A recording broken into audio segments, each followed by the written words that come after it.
जय हिंद दोस्तों। Welcome to my YouTube channel TGA classes. आज की वीडियो में लाइब्रेरी साइंस, जो बिहार में लाइब्रेरी साइंस की वैकेंसी आने वाली है 6500 प्लस, जो आप लोग के लिए लगातार हम वीडियो लेके आ रहे हैं। ये वीडियो संख्या 31 है।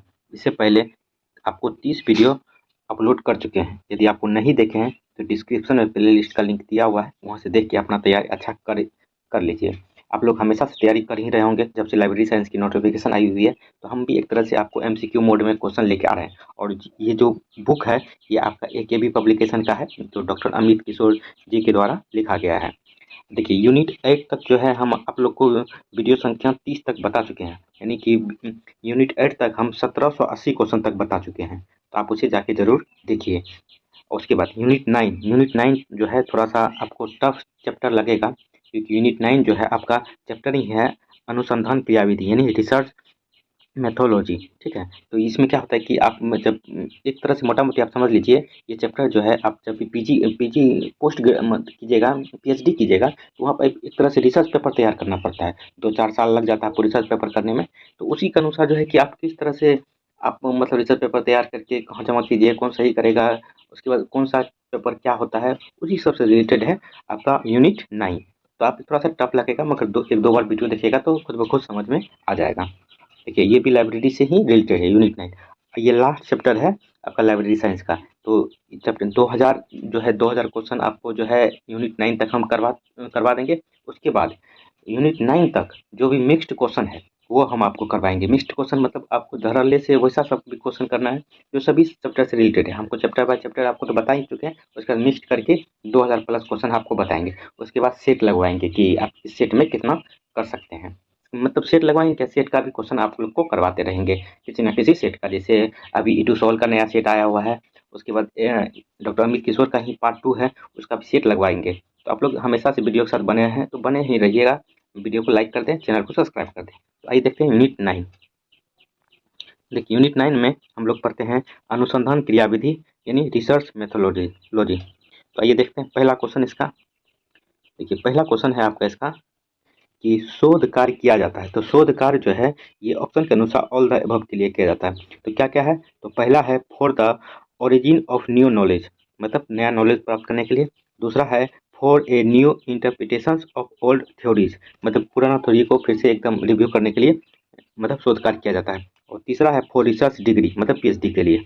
तो ऑल द अबव हो जाएगा राइट आंसर। देखिए, हो सकता है आपको जहाँ-जहाँ कुछ नोट करने के लिए कहा जाए तो आप नोट कर लीजिए, ताकि आपको एक तरह से दिमाग में बना रहे हैं। तो जैसे 1782 है, आप इसे नोट कर लीजिए। जितना भी शोध कार्य का मतलब प्रोसेस है, वो चरण है, उसको आप नोट कर सकते हैं। देखिए, शोध चरणों का सही क्रम है। तो शोध चरणों का ये देखिए आपका 8 तक जो है एक तरह से शोध चरण का सही क्रम है। तो 8वां चरण क्या होगा ऑप्शन के अनुसार, तो 8वां चरण जो है रिपोर्ट राइटिंग होगा। ठीक है, तो पहले देख लेते हैं। पहला है आइडेंटिफिकेशन ऑफ रिसर्च प्रॉब्लम, दूसरा है लिटरेचर रिव्यू, तीसरा है हाइपोथेसिस, चौथा है रिसर्च डिजाइन, पांचवा है कलेक्शन ऑफ डाटा, छठा है डाटा एनालिसिस, सातवां है जनरलाइजेशन एंड इंटरप्रिटेशन, और आठवां हो जाएगा रिपोर्ट राइटिंग। ठीक है, तो आप इसे नोट भी कर सकते हैं। शोध का एक चरण होता है ये।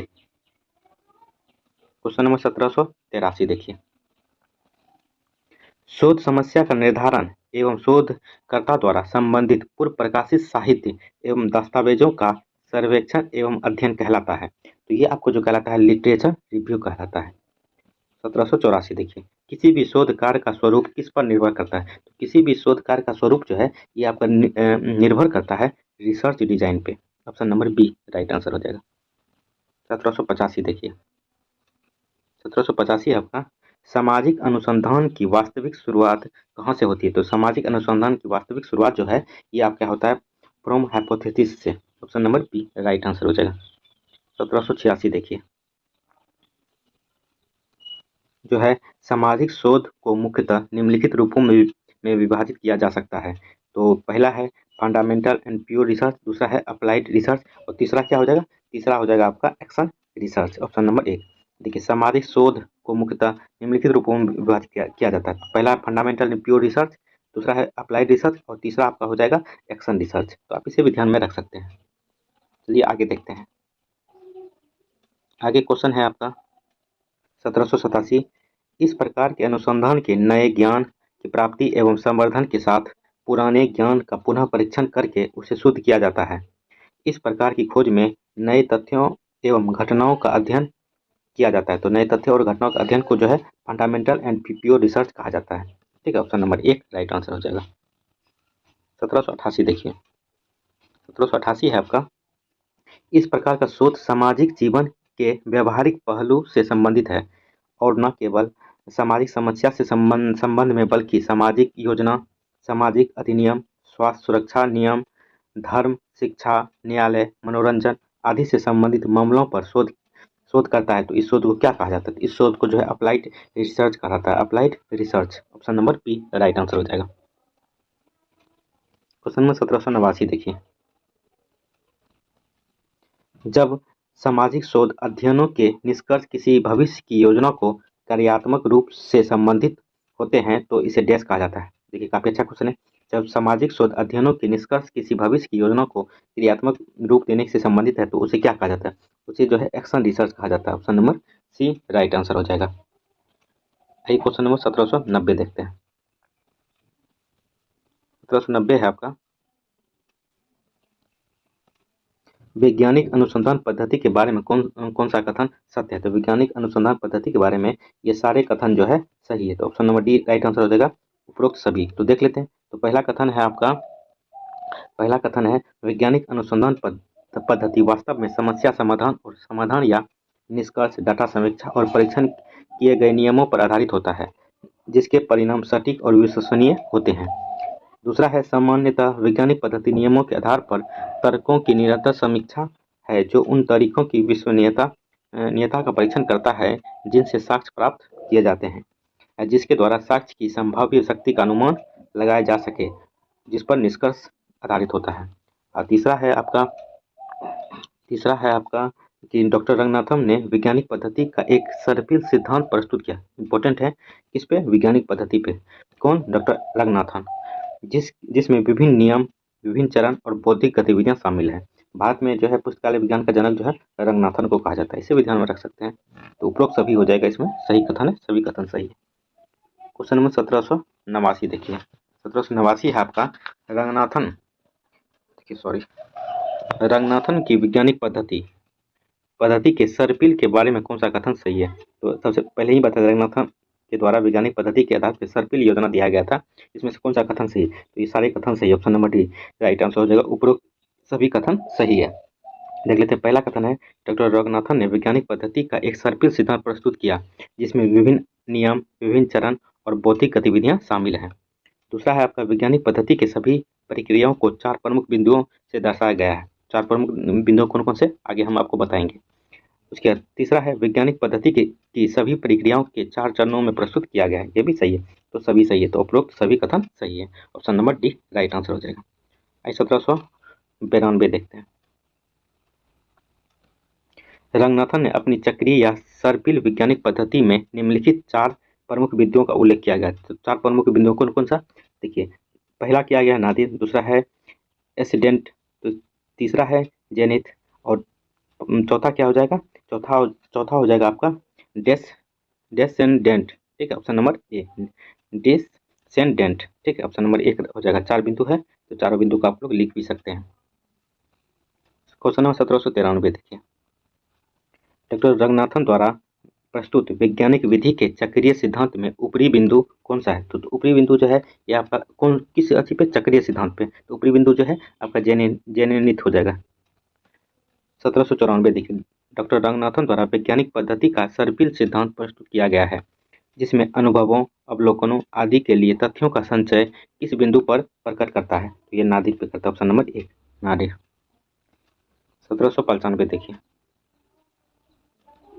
जो है वैज्ञानिक विधि का सर्पिल सिद्धांत के बिंदु ऐसे बुनियादी नियमों के निर्धारण से शुरू होता है जिनका प्रयोग शोधकर्ता द्वारा किया जाता है। तो ये आपका हो जाएगा राइट आंसर है।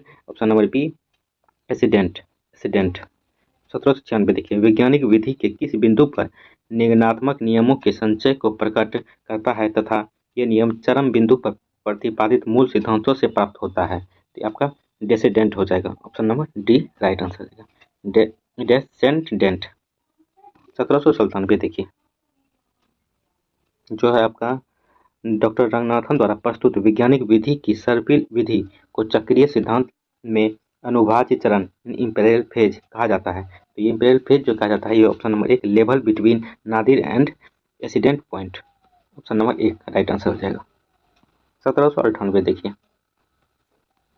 रंगनाथन द्वारा प्रस्तुत वैज्ञानिक विधि की सर्पल विधि को चक्रीय सिद्धांत में उपकल्पना चरण यानी हाइपोथेटिक्स फेज कहा जाता है। तो हाइपोथेटिक फेज कहा जाता है, option number B right answer हो जाएगा, level between accident and zenith.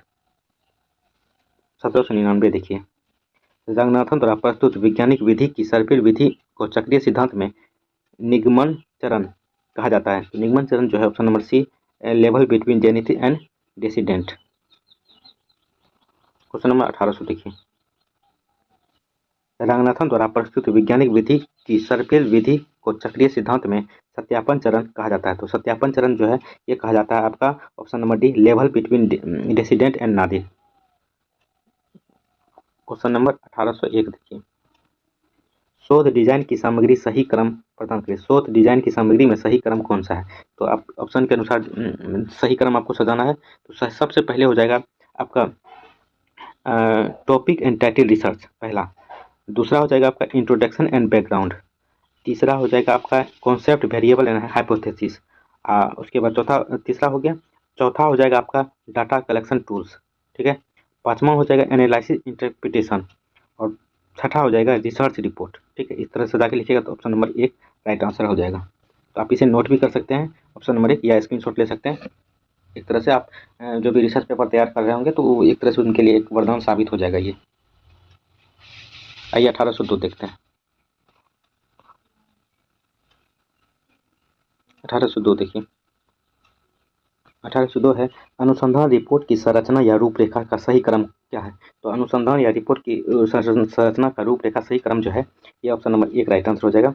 पहला है प्रिलिमिनरी पेजेस, दूसरा है बॉडी ऑफ मैन रिपोर्ट, तीसरा हो जाएगा सप्लीमेंट्री मटेरियल। ये तीनों आपको सही क्रम में ही दिया हुआ है, तो 1 2 3 सही क्रम है। क्वेश्चन नंबर अब 1803 देखते हैं।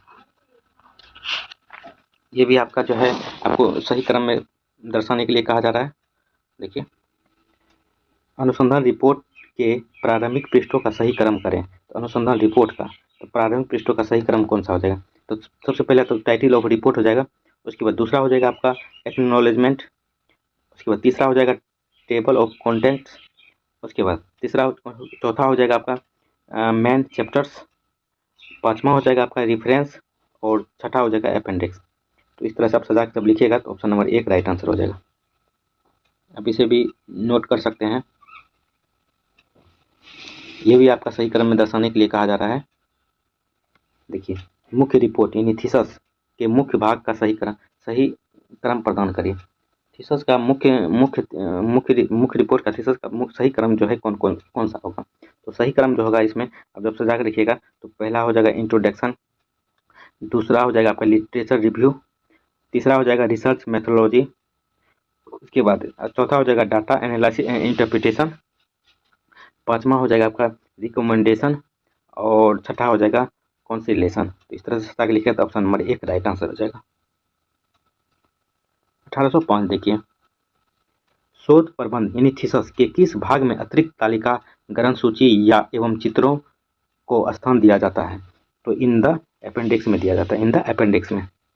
क्वेश्चन नंबर 1806 देखिए, इनमें से कौन सा संदर्भ या उद्धरण शैली मार्गदर्शिका है? तो ये ऑल द अबव हो जाएगा। देखिए, पहला है MLA format, APA format, Chicago format, ये सभी जो है आपका संदर्भ या उद्धरण शैली की मार्गदर्शिका है।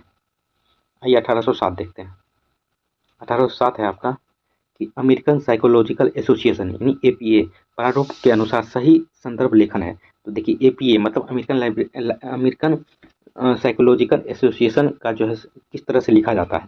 तो इसका लेखन की सही सामग्री जो होता है ये ऑप्शन नंबर 1 ही हो जाएगा। देखिए, पहले शर्मा लिखा जाता है, फिर भी डॉट करके जो जिस ईस्वी में किया जाता है वो उस ईस्वी को, उसके बाद फंडामेंटल ऑफ कंप्यूटर साइंस लिखा जाता है, उसके बाद न्यू दिल्ली टाटा मैक्ग्रो हिल्स, इस तरह से लिखा जाता है। ऑप्शन नंबर 1 राइट आंसर हो जाएगा इसका। उसके बाद दूसरा है modern language association, modern language association MLA, modern language association प्रारूप के अनुसार सही संदर्भ लेखन है। जैसे आपको एपीआई लिखे उसी तरह मॉडर्न लैंग्वेज एसोसिएशन का भी जो है एक लेखन होता है। ये किस तरह से लिखा जाता है? तो लिखा जाता है ऑप्शन नंबर 1।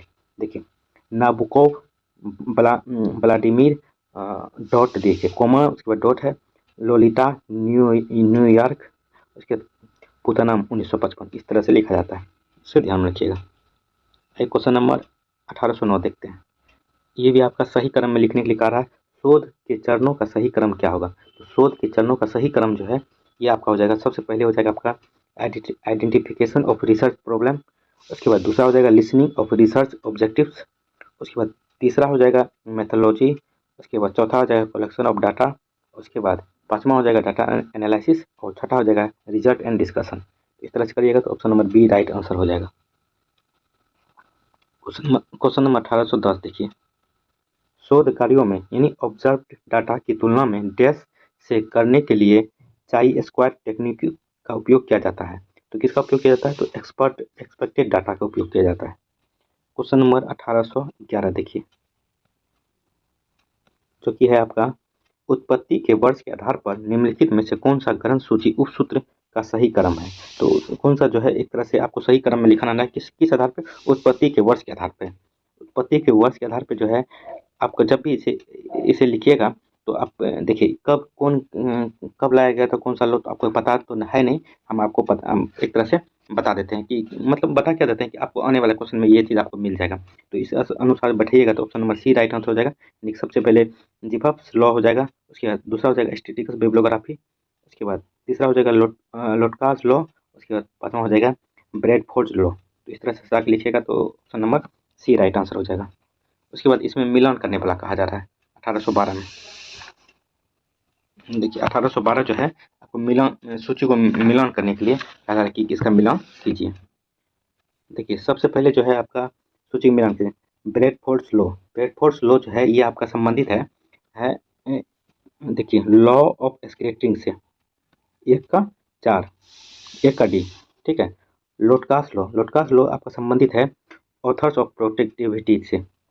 उसके बाद युगनी गारफील्ड, ये लॉ जो है आपका संबंधित है, ये लॉ संबंधित है आपका कैटेशन इंडेक्सिंग से, और जिप्स लॉ संबंधित है वर्ल्ड फ्रीक्वेंसी से, ठीक है। तो इस तरह से मिलान कीजिएगा तो option number D right answer हो जाएगा आपका।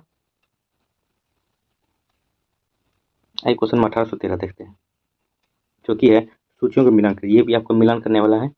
देखिए सबसे पहले स्टैटिस्टिकल बिब्लियोग्राफी जो रंगनाथन से संबंधित है, जो आपको ऊपर भी सर्किल वाला बताया है, सर्किल पद्धति सिद्धांत रंगनाथन के द्वारा दिया गया था। देखिए लिवरमेंट्री जो है आपका संबंधित है, देखिए स्टैटिस्टिकल बिब्लियोग्राफी जो आपका संबंधित है होल्मी से। उसके बाद लिवरमेंट्री जो संबंधित है ये रंगनाथन से संबंधित है। उसके बाद बिब्लियोमेट्रिक्स जो संबंधित है ए पेटिस हार्ट से, और जिप्स लॉ संबंधित है जिप से। तो सामने वाला ये राइट आंसर हो जाएगा ऑप्शन नंबर 1। क्वेश्चन नंबर 1814 देखिए, जो कि है, देखिए हम आपको बताएं कि कब कौन सा लॉ लाया गया था, तो इस क्वेश्चन में आपको मिल जाएगा। देखिए स्टैटिस्टिकल बिब्लियोग्राफी 1923 में आया था।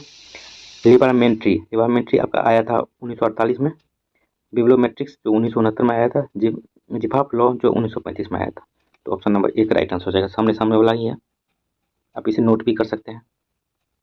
देखिए 1815 प्रश्नावली इनमें से क्या है? तो प्रश्नावली जो है इनमें से option number C tools of data collection है। 1816 सर्वेक्षण इनमें से क्या है? तो सर्वेक्षण जो है इनमें से रिसर्च मेथड है। 1817 देखिए, अब साक्षात्कार इनमें से क्या है? साक्षात्कार इनमें से टूल्स ऑफ डाटा कलेक्शन है, ऑप्शन नंबर सी। देखिए अवलोकन इनमें से क्या है? तो अवलोकन जो है टूल्स ऑफ डाटा कलेक्शन है। 1819 इनमें से कौन सी प्राथमिक डाटा संग्रह तकनीक है? तो प्राथमिक डाटा संग्रह तकनीक जो है ये ऑल द अबव है। तो पहला है क्वेश्चनरी, दूसरा शेड्यूल, तीसरा है इंटरव्यू ऑफ ऑब्जर्वेशन। ये सभी जो है प्राथमिक डाटा संग्रह तकनीक है। क्वेश्चन नंबर 1820 देखिए, मध्य माध्यिका और बहुलक क्या है? तो मध्य माध्यिका और बहुलक जो है ये आपका मेजर ऑफ सेंट्रल टेंडेंसी है। 1821 देखिए, क्रेनफील्ड स्टडीज किस तरह के रिसर्च के उदाहरण है? तो क्रेनफील्ड स्टडीज जो है यह आपका जो है उदाहरण है एक्सपेरिमेंटल रिसर्च का। 1822 देखिए, क्रियात्मक अनुसंधान का क्या अर्थ है? तो क्रियात्मक अनुसंधान का जो है अर्थ है research work to solve a problem. Option number 1। अज्ञानात्मक तर्क इंडक्टिव लॉजिक निम्नलिखित में से किस प्रक्रिया से प्राप्त होता है? तो ये प्राप्त होता है आपका स्पेसिफिक ऑफ जनरल से। 1824 देखिए, निगमनात्मक तर्क यानी डिडक्टिव लॉजिक इनमें से किस प्रक्रिया से आगे बढ़ता है? ये बढ़ता है जनरल ऑफ स्पेसिफिक से। 1825 देखिए, 1825 है परिकल्पना इनमें से क्या है? तो परिकल्पना जो है इनमें से जो है आपका एक तरह से टेंटेटिव जनरलाइजेशन है। Option number D. अवलोकन इनमें से क्या है? तो अवलोकन जो है ये डाटा कलेक्शन टूल्स है। 1827 देखिए, अनुसंधान की वैज्ञानिक पद्धति को निम्नलिखित में से किस क्षेत्र में अनुसंधान के लिए लागू लागू किया जा सकता है? तो ये ऑल द देम सभी में, ह्यूमैनिटीज में, नेचुरल साइंसेस में, सोशल साइंसेस में, सभी में किया जाता है। क्वेश्चन नंबर 1828 देखिए, अब अनुसंधान में अनुसंधान डिजाइन देता है। तो अनुसंधान में अनुसंधान डिजाइन जो है ये आपका blueprint of the proposed research work देता है। 1829 देखिए, शोध की ऐतिहासिक पद्धति किस क्षेत्र में लागू की जा सकती है? तो शोध की ऐतिहासिक पद्धति जो है ये लागू की जाती है आपका ऑल द सब्जेक्ट में, हिस्ट्री में भी, सोशल साइंस में भी, ह्यूमैनिटीज में भी। क्वेश्चन नंबर 1830 देखिए, एकल अनुसंधान यानी सोलो रिसर्च किसके द्वारा आयोजित एक जांच है? तो 16 एकल अनुसंधान या सोलो रिसर्च जो है ये आपका एक तरह से एक इंडिविजुअल जांच है, इन इंडिविजुअल। 1831 देखिए, रंगनाथन द्वारा वैज्ञानिक विधि या चक्रीय विधि में कार्डिनल बिंदु का सही क्रम कौन सा है? तो सही क्रम जो है ऑप्शन नंबर डी हो जाएगा, nadir, ascendant, zenith and descendant, nadir, इस तरह से आपका सही बिंदु है। 1832 देखिए, किसी तत्कालिक समस्या का समाधान ढूंढने के लिए किया जाने वाला शोध कहलाता है? तो ये अप्लाइड रिसर्च कहलाता है। 1833 देखिए, किस तरह के अनुसंधान का लक्ष्य तत्कालीन होता है? तो अप्लाइड रिसर्च का। Option number B. 1834 देखिए, प्रश्नावली में ओपन इंडेड प्रश्न होते हैं जिनमें ओपन इंडेड प्रश्न जो है ये होते हैं। Option number 1, the question are open in interpretation. 1835 प्रश्नावली में क्लोज इंडेड क्वेश्चन वे होते हैं जिनमें जिनमें option number B, the answer are given as options. 1836 देखिए, परिकल्पना का निरूपण इनमें से किसका एक महत्वपूर्ण घटक है? तो परिकल्पना का रिसर्च डिजाइन का एक महत्वपूर्ण घटक है। 1830 सारणीबद्ध रूप में प्रस्तुत राष्ट्रीय आय पर डेटा को इस प्रकार कहा जाता है? तो ये कहा जाता है स्टैटिस्टिकल इंफॉर्मेशन। आइए 1838 देखते हैं, किसी विशेष विकास दर पर किसी वस्तु की मात्रात्मक वृद्धि को कहा जाता है? तो ये कहा जाता है एक्सपोनेंशियल ग्रोथ को। 1839 देखिए, एस.सी. ब्रैडफोर्ड का नाम किससे जुड़ा है? तो एस.सी. ब्रैडफोर्ड का नाम जो है ये आपका जुड़ा है लॉ ऑफ स्केटिंग से। Option number C right answer हो जाएगा। देखिए, ये वीडियो का लास्ट क्वेश्चन है। आप लोग को वीडियो अच्छा यहाँ तक पहुँच देखे होंगे तो वीडियो अच्छा ही लगा होगा आपको। आप लोग जरूर चैनल को सब्सक्राइब कर दें, वीडियो को लाइक कर दें। आइए लास्ट क्वेश्चन देखते हैं वीडियो का, जो है रिकॉल और प्रिसीजन। रिकॉल एंड प्रिसीजन ऐसे शब्द हैं जिनका किस में उपयोग किया जाता है? तो इसका उपयोग जो है एक्विजिशन में किया जाता है। Option number D. चलिए, कैसा लगा वीडियो कमेंट करके जरूर बताएं, चैनल को भी जरूर सब्सक्राइब कर लें, वीडियो को लाइक कर दें। चलिए, थैंक यू, जय हिंद।